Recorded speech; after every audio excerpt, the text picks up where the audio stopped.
చూడండి ఫ్రెండ్స్, మాది పల్నాడు జిల్లా అత్లూరు గ్రామం. ఈ మొంతా తుఫాను ప్రభావంతో గాలికి కానీ వానకు కానీ పొలాలు ఏమని అంటే ఇదిగో ఇలా శుభ్రంగా పడిపోయినాయి. ఇది లేపితే చెట్టు మొత్తం ఒరిగిపోయింది ఏరుతో సహా. ఇదిగో కాయలు వచ్చేసి ఇలా శుభ్రంగా మాడిపోయినాయి. ఈ రైతుకి 75% నష్టపోయినట్టే. అప్పులు చేసో బంగారం తాకట్టు పెట్టో పొలాలు పండించుకోవడానికి ప్రయత్నం జరిపారు రైతులు.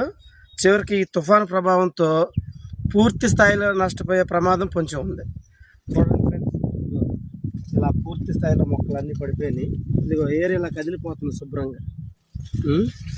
ఇదిగో ఈ పత్తి దేనికి పనికిరాదు, పత్తి పనికి రాకుండా పోయింది. ఈ తుఫాను ప్రభావం చాలా ఎఫెక్ట్ పడింది. చాలా అంటే చాలా చిన్న చిన్న రైతులకి చాలా ప్రభావవంతమైన ఇవన్నీ.